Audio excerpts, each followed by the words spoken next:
Barakatah Yahweh, Barakatah Yahawashi, Bahasham, Rakahak Barakatum. First and foremost, I want to give all praises, glory, and infinite honors to Yahweh, Bahasham, Yahawashi. Double honors to the apostles and elders, a great millstone who rule and teach well. And peace and salutations to you sincere Akim out there, pushing this word in truth and sincerity to the four corners of the globe. May you brothers endure until the end. This is the brother Ra'aya with another video, and I'm going to start it off in Isaiah chapter 14, verse 4, 144, that thou shalt take up this proverb against the king of Babylon, and say, how hath the oppressor ceased? The golden city ceased. And this is speaking of Babylon the Great, the virgin daughter of Babylon, the mother of harlots in Revelation chapter 17, the United States of America. And the king of Babylon is speaking of the real rulers of this country, the elites of the biblical Edomites, these so-called white people, such as the Rothschilds, the Rockefellers, you name it, what people would call the so-called deep state, or, the hidden hand, the Illuminati, or anything like that. Your votes don't matter. Republicans and Democrats don't matter. This country is a corporation, and it has its, stakeholders and CEOs being those elites. But as it says, how hath the oppressor ceased? The golden city ceased. The United States of America is going to go down. As we can see right now, it's collapsing economically, morally, and its militaries are spread thin. World War III will take place, and it's going to culminate in the United States, that golden city, Babylon, ceasing by 200 million nuclear missiles hitting this place and turning it into the biblical lake of fire from sea to shining sea and a desolate, uninhabitable wasteland.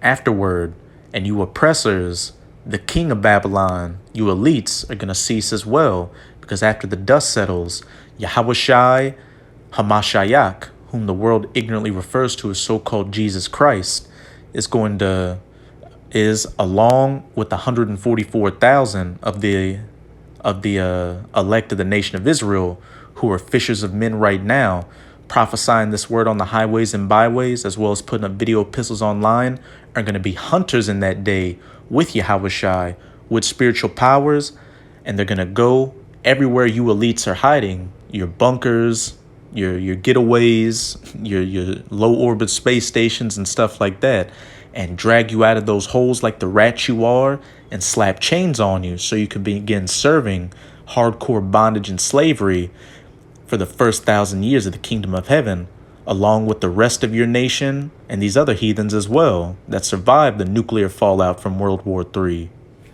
Verse 5, Yahweh hath broken the staff of the wicked and the scepter of the rulers.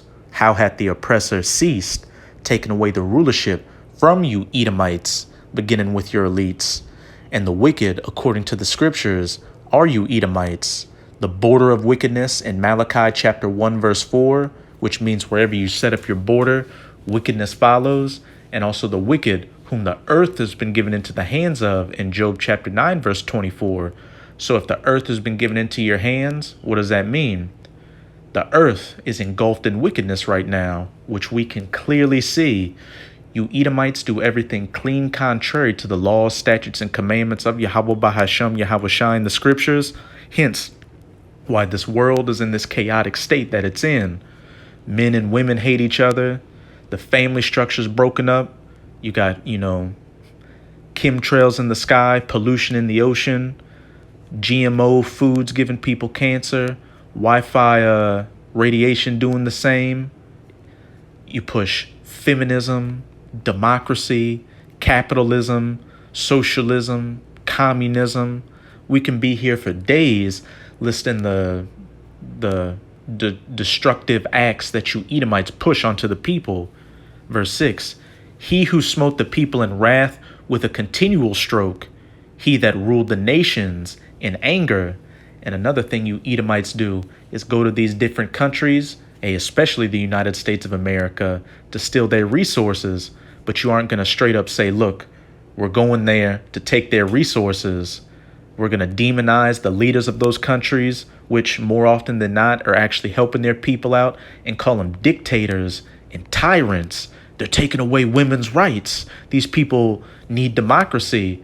You bomb that country back to the Stone Age and bring in these U.S. corporations and other Edomite corporations to build up the infrastructure in that country and put these people in debt trying to pay back those corporations that are now in the country.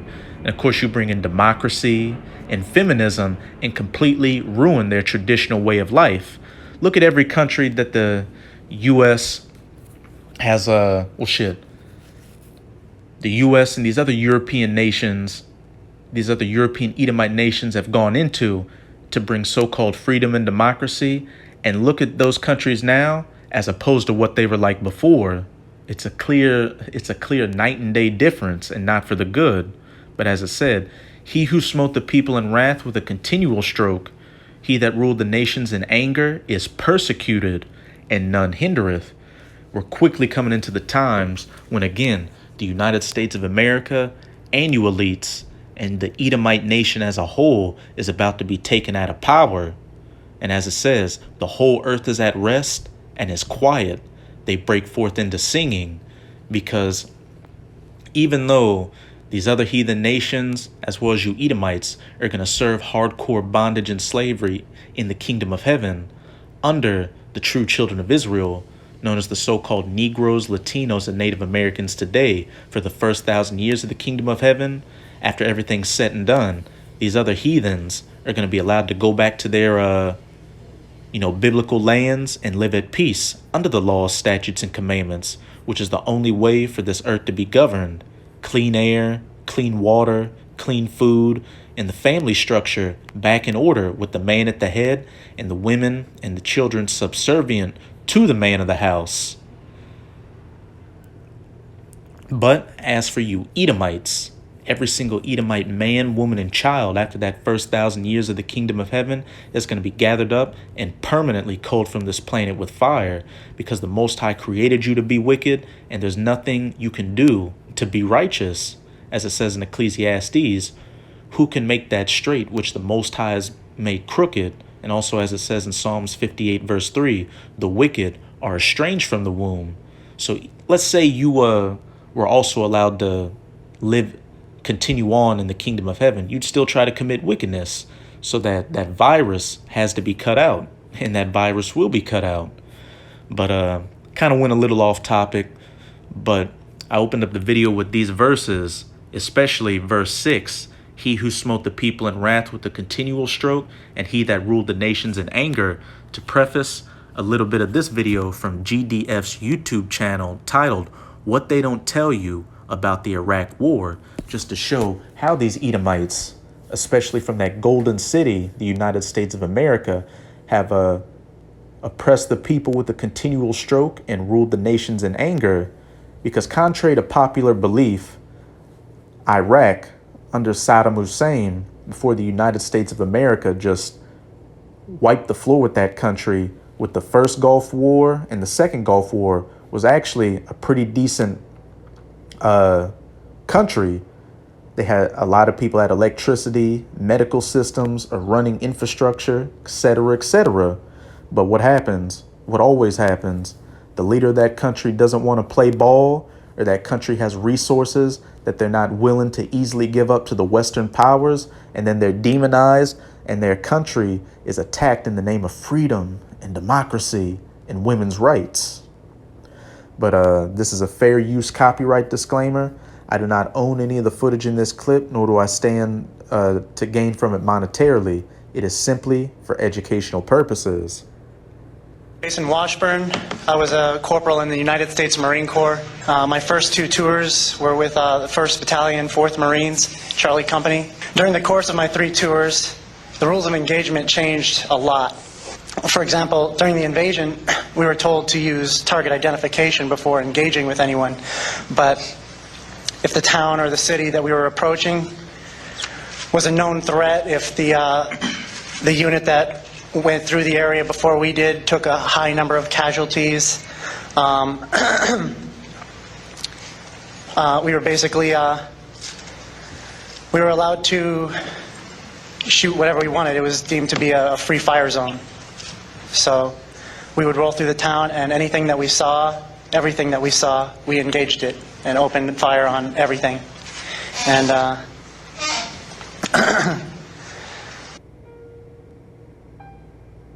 it's been 20 years. Well, since the second American invasion of Iraq. To many Iraqis, the war began in 1990, not 2003. Nonetheless, 2003 certainly marked an incalculable, unimaginably massive, and world-altering cataclysm. So, where do I even begin? I'll start before 1990. We'll ask hard questions. First, what exactly was taken away, and what exactly was destroyed in Iraq? Throughout the year 2023, the 20th anniversary of the Second Iraq War, I'll be covering stories related to the invasion. And if you want to support me and get a glimpse of behind-the-scenes action, or join my Discord server, or watch my too graphic for YouTube Abu Ghraib documentary, check the link in the description. Real quick, I will say I've watched a few videos from this YouTube channel, and I'm surprised this guy's allowed to post some of the videos he does, because he's going in heavily on the crimes that the United States of America has committed on a lot of these different countries out here. Go to patreon.com/GDF Very informative. official to become a patron. It's a great community over there, and we'd love to have you.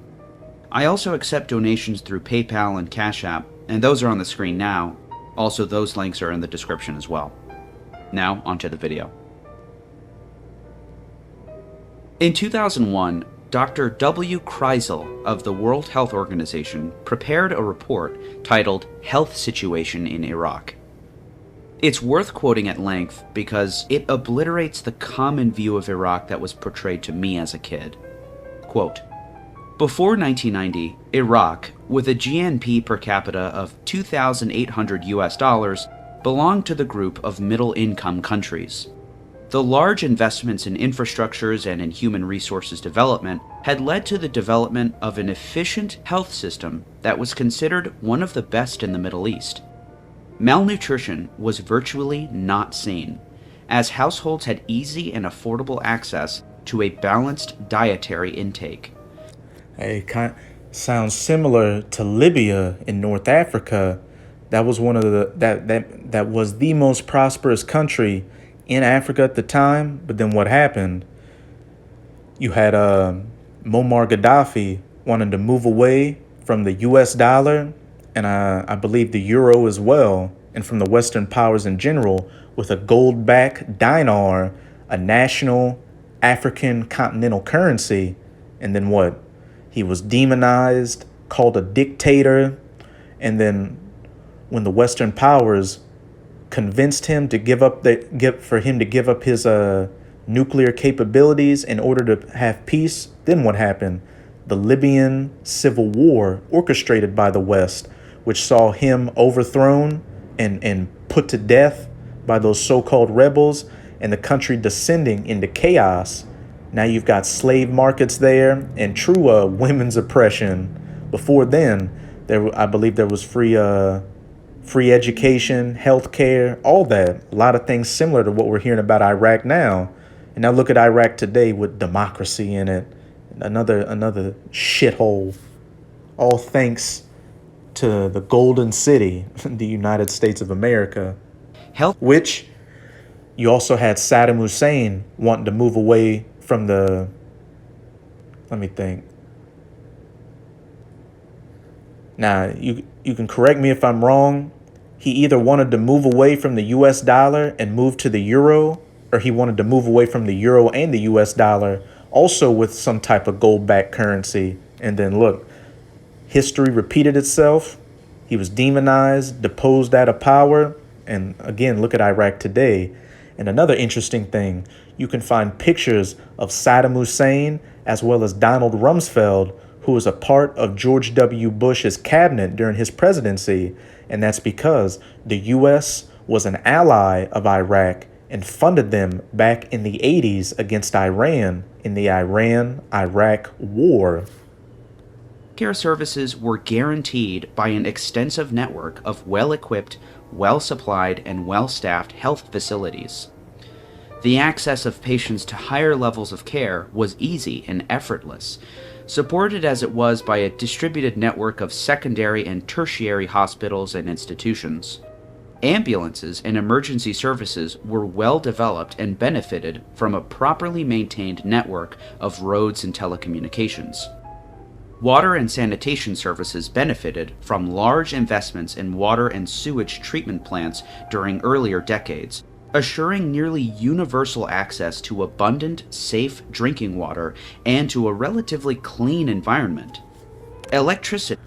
And now you've got birth defects in Iraq from depleted uranium being used during Desert Storm as well as during the Second Iraq War.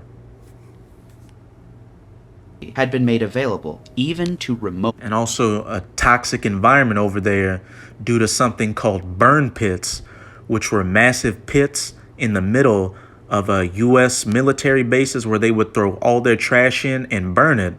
Empty shell casings, chemicals, discarded weaponry, all kinds of toxic materials that don't need to be burned and then or need to be disposed of in a different way. And all that smoke from that burning, gave those U.S. soldiers around it health defects, and it spread around the country and further gave the people in that country defects. Villages. End quote. Indeed, Keisel paints the picture of a somewhat modern country. The Ba'ath regime provided free healthcare and education for virtually everyone. Proportionally, Iraq had a very large middle class. But, as has been well documented, the bombing campaign during the Gulf War was one of the most ferocious in modern history. Human Rights Watch would describe the destruction in abysmal terms. Quote, "The recent conflict has wrought near apocalyptic results upon the economic infrastructure of what had been, until January 1991, a rather highly urbanized and mechanized society. Now, most means of modern life support have been destroyed or rendered tenuous. Iraq has, for some time to come, been relegated to a pre-industrial age." Again, he who smote the people in wrath with a continual stroke, he that ruled the nations in anger. The United States military destroyed Iraq during the first Gulf War, and in that interwar period before the second, they were able to build back to an extent and get somewhat better. But then what did you have during the second Iraq War? Shock and awe, which just further put the nail in the coffin of that country, and they're still trying to recover on all levels until this very day. This is Micah chapter 2, verse 2. "And they covet fields and take them by violence." Never forget, one of the main reasons for the U.S. going into Iraq was to gain control of their lucrative oil industry. Donald Trump said as much when he was president. He said, look, if I was in Iraq, I would have been more forthcoming. If I was president during the war in Iraq, roughly paraphrasing what he said, he was like, look, we clearly went there for the oil, and I would have just been more forthcoming with, taking the oil in that country. I would have continued taking the oil from that country.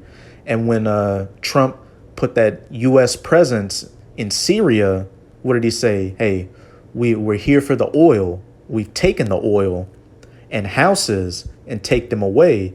So they oppress a man and his house, having military garrisons over there, not allowing the people to follow after their traditional ways, pushing for democracy and feminism and women's rights, freedom at the edge of a barrel, even a man and his heritage.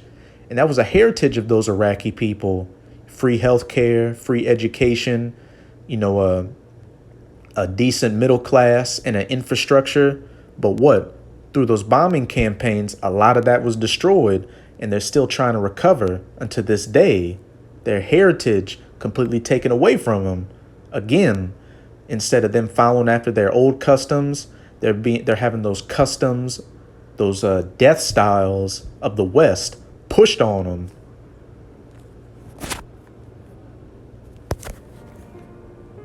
The air campaign targeted vast quantities of critical civilian infrastructure, including water treatment facilities, food processing plants, food and seed storage warehouses, flour mills, and even a dairy plant. Being a modern country, Iraq was heavily reliant on electricity, and the deliberate bombing of its electrical grid decimated essential services such as water purification and distribution, sewage removal and treatment, the operation of hospitals and medical laboratories, and agricultural production. A Harvard study team would report on the ground on the effects of not only the bombing, but also the notorious sanctions placed on the country all the way to the second invasion. According to them, war damage and continued sanctions led to a virtual collapse of basic public services such as healthcare, water supply, food distribution, sewage, and sanitation. Pathogenic microbes born in the contaminated water supplies are creating epidemic levels of waterborne diseases. Typhoid, gastroenteritis, and cholera are epidemic. Like a damn ass. Those empty calories just leave you feeling empty. Though many quibble over the number of just how many died from starvation and disease, a figure of 500,000 children was given to then UN Ambassador Madeleine Albright by reporter Leslie Stahl. We have heard that 500,000 children have died. I mean, that's more children than died in Hiroshima. And you know, is the price worth it? I think this is And this is a supreme devil right here, Madeleine Albright, which I have marked for captivity in the kingdom. very hard choice, but we think the price is worth it. Iraq would hit rock bottom in 1994. Hospitals ran out of medicines and even soap to wash bedding. Malnutrition was widespread. Infant mortality exploded. Clean drinking water was unavailable in many areas, and runaway inflation virtually wiped out the new middle class. I said with this video, you get the point. And I'd highly recommend going and watching the rest of the video because the part I've profiled in this lesson only deals with the first Gulf War and the effects from it. The rest of the video goes into the continuing horror that took place during the second Iraq War, and over 1 million Iraqis died due to that U.S. military campaign in Iraq. But now I'm going to close it out in Psalms chapter 9, verses 5 to 6, because it said back in Isaiah 14, verse 4, that thou shalt take up this proverb against the king of Babylon and say, how hath the oppressor ceased? The golden city ceased. Yahweh hath broken the staff of the wicked and the scepter of the rulers. And you Edomites are coming to the end of your wicked, destructive rulership, and the whole earth is finally going to see peace and be at rest. Thou hast rebuked the heathen, thou hast destroyed the wicked, hast broken the scepter and the staff of the wicked. Thou hast put out their name forever and ever. Like I said earlier, after that first 1,000 years of building up the kingdom of heaven, these other heathens are going to be allowed to go back and live in their lands in peace under the laws, statutes, and commandments, the subjection of Yahweh Bahashem Yahweh Shai. But as for you Edomites, your entire nation is going to be permanently culled from the planet by fire. Read Obadiah chapter 1 verse 18. O thou enemy, destructions are come to a perpetual end, and thou hast destroyed cities. The shock and awe campaign, these bombings which completely destroyed the infrastructure of that country to apocalyptic levels, which led to what? Many diseases running rampant in that country, killing off people, depleted uranium, having new generations of Iraqis being born with debilitating birth defects. The list goes on and on. Their memorial is perished with them. So that's it with this video. With this video, I hope you sincere Akim and Akwath were edified. Just keep strong. We're almost out of this final wicked captivity of the heathen nations, chiefly of the Edomites, primarily from that golden city, Babylon the Great, the United States of America. And as always, I'm going to say Abad Babol, Kwam Yasharella, and until next time, Shalom.